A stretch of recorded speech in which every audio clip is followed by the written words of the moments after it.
Hello, hello! Welcome back to Loki's Librarian. If you are new here, welcome. I am your librarian, Katrina, and this is where I'm reading through the enormous library of books that you see behind me, and then I give you a quick synopsis and tell you what I think about them. So if you like videos, just aren't sure what to read next, hit that subscribe button, like and share my videos, and let me know what you think in the comments. So yesterday was the last Sunday of the month. Usually Sunday is when I post my videos, however, the kitchen is an ongoing drama. It just keeps being dramatic.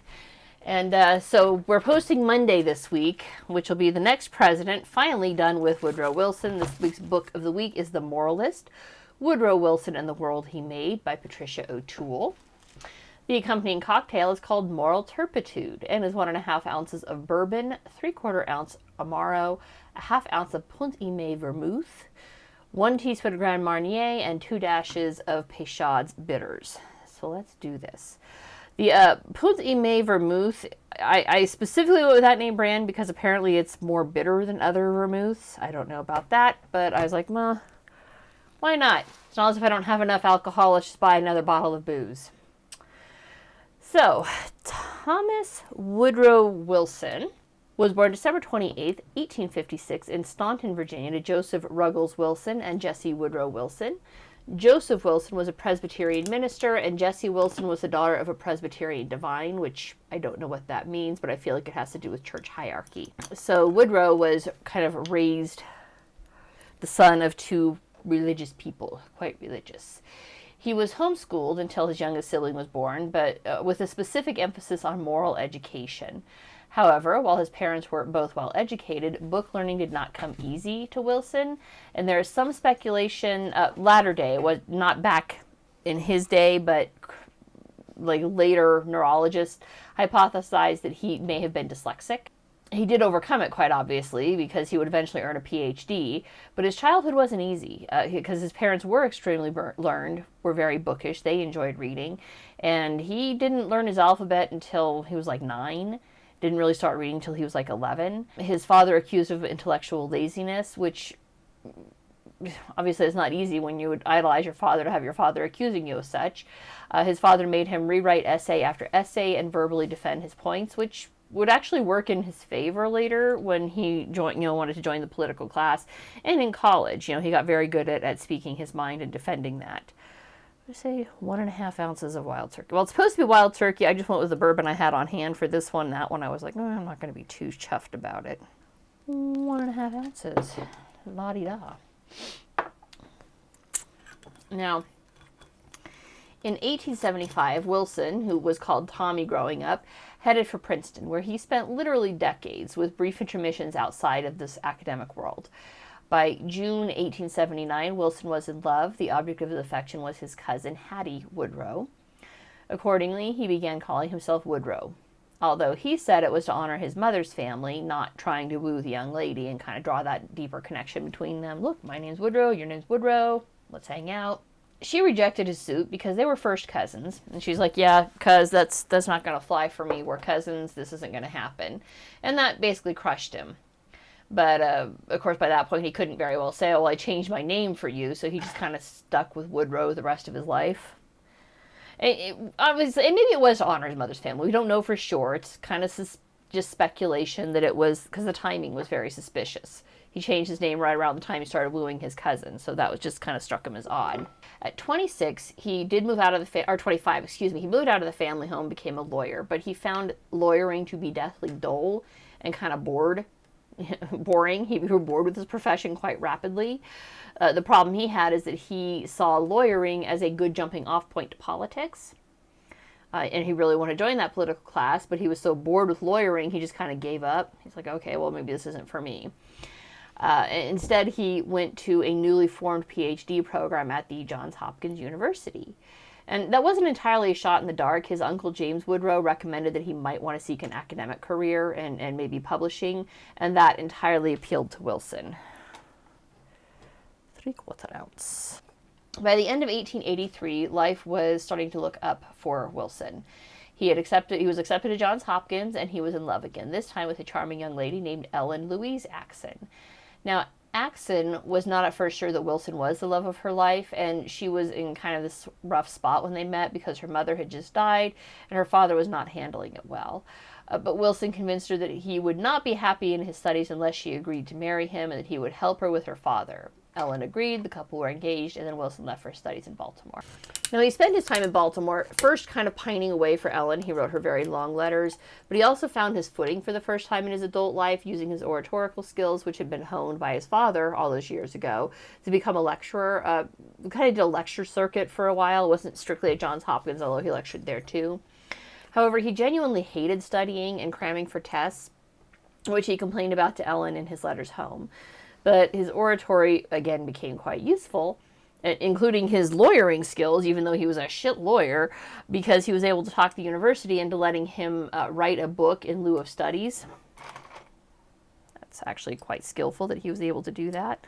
He must have had some silver tongue, because he got away with a lot of shit that I read this and I was like, what? Would never happen to me. I guess I'm just not that silver-tongued, I guess. We're going to get to that in a minute. So he wrote and published a book called Congressional Government in 1885.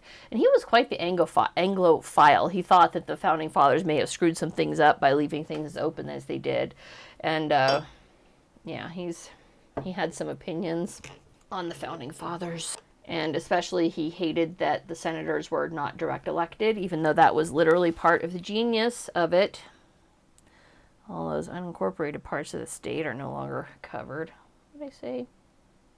A teaspoon. A teaspoon. I love these cups. They actually have teaspoon markings on here. Ultimately, he was able to use congressional government as his thesis paper for his PhD. And although Johns Hopkins refused to let him off the hook when it came to the required testing, he tried to get out of it. He's like, well, I already wrote this book, and it's doing well, and I've been on the lecture circuit. Can we just call that good and I get my PhD? And they're like, we will accept your book as your thesis, but you still have to take the test. So he studied, he crammed, and he passed. He did get his PhD from Johns Hopkins in June of 1886. The year before that, he and Ellen had married on June 24th, so 1885, and the couple ultimately had 3 daughters, Margaret, Jessie, and Eleanor, a.k.a. Nell. Nell was his special favorite. And as soon as he received his PhD, Wilson accepted a position teaching at Bryn Mawr, and he taught there for 2 years. However, he did not at heart approve of higher educated women, despite having 3 daughters of his own, and heartily disliked having a woman as a supervisor. Which Ellen actually knew. She made something like comments to the effect of, are you going to be happy with a woman as your boss? And he's like, oh, well, I got kids. I got to feed the family, so let's do this. Which, kudos to him. When the position at Wesleyan University was offered to him in 1888 with a significant pay raise of $1,000, that's a lot of money back in the 1880s, he leapt at the chance, and the family moved to Connecticut. His stint at Wesleyan was just as brief as his time at Bryn Mawr, and in 1890, he and the family moved again, this time back to New Jersey, where Wilson was hired to teach history and politics at Princeton, which was where his heart lay the entire time. And Wilson would stay at Princeton until he finally made the leap to politics, which he always desired. I have to stir this up. Now, the cocktail actually says to stir it in a cocktail shaker and then strain it over a large ice cube. I just stirred it in the cup I'm going to be drinking it from with my white trash straw, and I might actually just go full on white trash and drink from my blue solo cup with my green sippy straw for this cocktail. Oh, I'm supposed to garnish with a twist of lemon peel. Clearly, I'm not bothering with that because I have no kitchen. So I'm not doing garnishes. I'm just gonna, I don't know, man. Oh, that smells bitter. I don't know. There's a lot of bitters in this. And not the Peychauds, but the Punt is bitter, the Amaro is bitter. And they've got the 2 dashes of bitters. I'll try this in just a minute. I have to gird the loins for this one. Now, in the 1890s, Wilson experienced basically the beginnings of arterial disease, including what is likely a couple of small strokes. Now, again, this is diagnosed decades after the fact by medical doctors reading through transcriptions of his medical history. But it's a fairly safe guess that this was an arterial stroke, or arterial disease led to these strokes. He was left temporarily paralyzed and partially blind. None of this impacted Wilson's ego, and even though he was the highest paid staff member at Princeton, he could not get them to match higher offers he was receiving from other universities, which was kind of an interesting ploy for Wilson to make because he truly didn't want to leave Princeton. I don't think he had any intention of leaving Princeton. He just wanted more money from them, which, who doesn't want more money? I get that. Lucky for him, on June 9th, 1902, Princeton offered him a new position, that of president of the university. Now, at first, the changes that he wanted to make were praised by the alumni and the board of trustees. However, ultimately he came to butt heads with both groups because he wanted to make some big changes, and they were like, no, we want to leave that as is. So what he wanted to do is he wanted to do away with the eating clubs, which are basically just social clubs for the higher classmen, and wanted to force the students into kind of a more egalitarian mindset by way of having them move into quads housing where they would all eat in their own residence halls together. This idea was wildly unpopular by the alumni associations. These motions of his were roundly defeated, and he found himself less enchanted with Princeton. And he lost friends over this, and this is kind of a big indicator of his character and personality. He lost friends because he stopped speaking to people who disagreed with him. Not because they were like, oh, we can't be friends over this. He's the one who determined, well, if you don't agree with me, you're wrong, we can't be friends anymore. And that was kind of a mindset that he had all his life. He was kind of a petty, small-minded dude for that. All right, let's try this. Oh my God. Oh, I don't have water up here. Do I have any tea left? Yes, I do. Oh my God, that's vile. Oh. I'll be drinking the rest of my cold tea for this cocktail, or for this review. That's vile. Oh, it's well named. Well named. Ugh. Okay, so he finds himself less enchanted with Princeton, and this left him open to accepting a nomination for governor of New Jersey in 1910, which position he handily won, and was sworn in on January 17, 1911. And once he'd made that leap to politics, Wilson began immediately looking for national recognition, going on a national speaking tour. And he was gone so long that for at least, he lost at least 1 month's salary. The state of New Jersey gave his salary to the lieutenant governor of the state because that's who was actually doing the job, because he was gone that long. They're like, we didn't vote you in to go on a national speaking tour. You're supposed to be here running our state, not campaigning out in Oregon. Now, one of Wilson's more interesting character traits was his ability to talk people into giving him money. He probably would have cleaned house as a, minister, honestly. Like, he would be giving Joel Osteen a run for his money, I think. People just seemed to give him money. And I'm not sure if he actually talked them into it, or if he just somehow managed to make them feel that it was the right thing to do. But the lieutenant governor gave him the salary anyways, so the state of New Jersey paid the lieutenant governor. The lieutenant governor was like, here, Governor Wilson, this is your money rightfully, even though you weren't here doing the job that I was doing in your behalf. Go ahead and take the money. Not sure how he talked that into it. The salary was like $800, which was about $24,000 in today's currency. I don't know too many people who would just go around giving me $24,000, no matter how much I was like, it's the right thing to do. I just don't see it happening. Well, that's a recurring theme in Wilson's life, and that's just like one instance. There were many repetitions of this theme in the book. Like, when he retired, he actually had enough money for his own retirement and to upkeep Edith, who was the second wife, for basically definitely the rest of his life, most likely the rest of hers. Despite that, people still donated several $1,000s into buying him a house in Washington, D.C. Again, a skill I wish I had. Another repeating theme throughout the book is Wilson's belief that he was always right. Go back to those eating clubs where he, walked away from friendships, like decades-long friendships, because he did a disagreement over his way of running things. Contrast that with some of the presidents we read about during the Civil War who remained friends with people who are on the other side of the damn war. And he just seems petty and shallow and small-minded. Anybody who disagreed with him was wrong in his world. And there was no discussion or debate allowed. That's another repeating theme, that Wilson disliked pushback in any form. This becomes horrifying when he's elected president and sworn in on March 4th, 1913. So he went from governor for a 2-year stint to president in 1913, surrounded himself personally with sycophants, and the members of his cabinet were not allowed to disagree with him on anything. The one member of his cabinet who did disagree was Secretary of State William Bryan Jennings, who eventually he resigned over the disagreement. Jennings did. The disagreement was over the war in Europe. He still wanted everybody to stay out of the war, and Wilson kept making noises like they were going to get into the war. Jennings was succeeded by Robert Lansing, who found the job profoundly frustrating, as Wilson would not let him actually do the job for which he was, hired.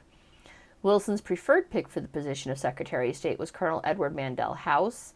However, House preferred to work off book, if you will, which not quite behind the scenes, and he was certainly I think he was getting paid for his efforts, but he did not want the restrictions that would come with being an official envoy of the United States. He wanted the flexibility to make backroom deals, if you will. Now, Wilson, when he was in the White House, had 3 close confidants. Colonel House was one of them, and they remained close until the completion of the Treaty of Versailles. And I'm pretty sure I circled back to that in this review. Next was his chief of staff, Joseph Patrick Tumulty. They remained close until the end of Wilson's life, when Edith Wilson, the second wife, determined not to have him around and basically banned him from the residence. The third was Admiral Carey T. Grayson, who was Wilson's personal physician, as well as being a commissioned officer in the U.S. Navy. Now, Wilson often gets credit/blame for the passage of the 16th Amendment. However, as we learned in July when I was reading the book on William Howard Taft, Taft is the one who actually signed the 16th Amendment into law. But Wilson made the most of the law by creating the Federal Reserve Act and pushing Congress to make use of their newfound power to tax the income of the average American worker. Thanks a lot, dickhead. Wilson also disliked senators who were appointed by the state. I mentioned that earlier, rather than elected directly by the people. So he was fine with signing the 17th Amendment into law, which allowed for the direct election of senators by the people. Colossal mistake. I feel like I covered that last month. I think I covered that when I was doing the U.S. Constitution. But the example being that right now, if senators were being elected by the legislatures of the individual states, we would probably have 2 Republican senators for the state of Nevada right now. That would probably be a good thing. It would help to restore a little bit of balance to everything going on in D.C. right now. Not just for the state of Nevada, but I mean, that would be like, nationwide. The smaller counties that don't have the population base would still have representation in the individual state houses and thus be in a position to appoint somebody to represent those smaller demographics. That's why it was designed that way. Thank you very much for overturning that, dickhead. Now, a significant chunk of the book was, quite obviously, dedicated to World War I, which I don't want to rehash because that was covered quite thoroughly in Wilson's War back in August. But some points that stuck out in this book are that Wilson was quite unlikable. I mean, that's my take on it. The book was actually quite difficult to read, not because it wasn't well written, but because to me the subject of the book is so thoroughly unlikable. There's nothing relatable about him. He comes across as this kind of egotistical snot. He didn't like push back on any of his grand ideas. Anybody trying to inject a voice of reason or a voice of supposition, he hated. He surrounded himself with sycophants, yes men only, and women. Nothing wrong with surrounding yourself with women, except that he didn't seem to do so because he necessarily liked their company. He did so because he seemed to think they were intellectually inferior and would look up to him as the smartest man in the room. Incidentally, this is not just my opinion. I suppose I could be misreading between the lines, but here's this anecdote from the book. Wilson's first wife, Ellen Wilson, died on August 6, 1914, possibly of Bright's disease, which is a kidney disease also claimed President Chester Arthur. Wilson was completely heartbroken. However, he was not a man who did well without a spouse and married his second wife, Edith, on December 18, 1915. Now, one of his long-term friends was a lady named Mary Ellen Hulbert, later Peck. They were just friends, maintained a long-term correspondence. There were rumors of an affair, but it does appear they were only rumors, as Wilson was, as near as can be established historically, a devoted husband to each of his wives in turn. So that's very commendable, no problems there. But after Ellen's death, and after he had married Edith, Hulbert was asked one time why she and Wilson never married, because it was well known they were good friends, there were the rumors of the affair. And this is a telling comment. Quote, "After his death, she," meaning Peck, "offered a strikingly different explanation for the marriage that did not materialize. He and she were fundamentally incompatible," she wrote in Liberty magazine. "He was the sort of man who needed a, quote, doormat wife," end quote, and his habit of correcting grammatical lapses and other small faults was, quote, "warranted to drive certain temperaments to the verge of consideration of brutal murder," end quote. Basically, she was too smart to be married to him because he drove her nuts, because he was a condescending prick, is what I got out of that statement. And it seems even in his day, Wilson was known to surround himself with the weak-willed and the sycophants. These tendencies did not endear him to the other world leaders during the peace talks in Europe. One rather gets the sense that his moralizing and proselytizing annoyed David Lloyd George, Georges Clemenceau, and Vittorio Orlando during their backrooms talks that cut out Wilson's point of open and frank discussion. You know, the one that he made such a big deal about in his 14 points. It ended up being just the 4 of them, which was covered in Wilson's War, so I'm not going to go into that. But Clemenceau most assuredly believed that Wilson had a Messiah complex, because at one point Clemenceau made a statement, quote, "Talk with Wilson? How can I talk to a fellow who thinks himself the first man in 2,000 years to know anything about peace on earth?" End quote. Yeah, he was an arrogant, condescending prick. Wilson was so tied to his own belief that he was right in everything that when Colonel House made friends on his own with some of the delegates in France, putting forth some of his own ideas on what peace in Europe might look like, Wilson became incensed. And after Wilson left Versailles, when the treaty was signed, he never spoke to House again. This had been one of his closest confidants for 6 years, 7 years. Yeah. After arriving back in the United States July 8, 1919, Wilson presented the Treaty of Versailles to the Senate to ratify on July 10, 1919. Wilson then set himself on a speaking tour of the United States, trying to drum up popular support among the people for the treaty. This was, politically, the exact wrong thing to do. The people don't approve the treaties. The Senate does. And Wilson should have been in Washington, making himself available to the senators to answer questions and forming his own political conditions to see that the treaty was accepted. Instead, Wilson spent the rest of his good health, what little he had of it, on a gargantuan speaking tour, which resulted in a near-fatal stroke that completely paralyzed him on the left side, especially his left leg, and left him virtually blind and completely unable to do his job for the remainder of the time in White House. Not that that stopped him. The stroke occurred on October 2nd, 1919. Edith immediately called the White House usher, Ike Hoover, and Dr. Grayson, and the most infamous political cover-up of the 20th century began. Between Grayson and Edith, Wilson was kept as the president until Harding was sworn in on March 4th, 1921. So they kept the fiction of Wilson's ability going for 1 year, 5 months, and 2 days. They managed to fake that he was perfectly healthy and able to do his job. What should have happened is that Grayson, upon seeing that Wilson was near death's door, he'd had a major stroke at this point, left him paralyzed on the left side of his body. He couldn't move his left side. He couldn't sit upright on his own. Grayson should have informed the cabinet immediately of the president's ill health and his inability to perform. The cabinet should then have informed Vice President and Congress, who would have sworn in Vice President Thomas R. Marshall to be president under Article 2, Section 1 of the Constitution, which reads, "In case of the removal of the president of office or of his death, resignation, or inability to discharge the powers and duties of said office, the same shall devolve on the Vice President. And the Congress may, by law, provide for the case of removal, death, resignation, or inability, both of President and Vice President." So, that's what should have happened. Marshall should have been in charge from October 2nd, 1919. Instead, the only time he was in charge was when Wilson was in Paris for the peace talks. Wilson delegated the task of signing laws, basically, while he was away. And while I don't think it's specifically covered in the book, I don't remember reading it in there, it would not in the least bit surprise me if there was much cabling going on between France and the United States, as Marshall made sure that Wilson was okay with him signing whatever laws passed in his absence. But Grayson and Edith decided on their own that the ratification of the Treaty of Versailles was more important than anything to Wilson, propping him up in the sham of health, hoping that the Senate would pass the treaty. They did not. Wilson did slowly improve, not enough to carry out the functions of the office of the president, but enough to be outraged that the Senate declined to pass the treaty. This, incidentally, meant that the United States was still legally at war with Germany.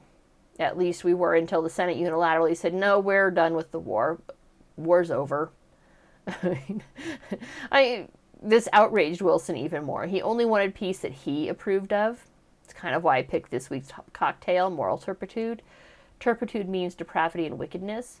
Wanting war to continue because only his peace was okay is depraved. It's disgusting. I don't care how sure he was of his moral correctness. Insisting that the treaty be passed only on his terms is a revolting act of ego and moral depravity. If the cocktail were any better, I would have a sip right now as a salute and toast and a fuck you to that man. Wilson was not impressed with the 1920 presidential offerings and disliked Warren G. Harding, who won in 1920, and he really wished they would have elected a solid Democrat, the best choice for the job, which of course was Woodrow Wilson, even though he couldn't even stand. Wilson actually planned to run again in 1924. He was kind of making noises like he was doing that, even though Dr. Grayson was like, no, you're really not good to do that. Except that Wilson died at home on February 3rd, 1924, sparing the country that ghastly sideshow. The author covered several points about Wilson, and I can't tell if she was trying to buy goodwill for him based on his high ideals, or if she actually believed this, but she tried to argue that he was not racist, because his parents' Presbyterianism led them to believe that slavery was wrong. And here's the thing.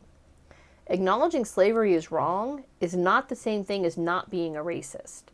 Wilson delegated out chunks of the patronage question to solid Southern Democrats who segregated the formerly unsegregated postal service and civil service.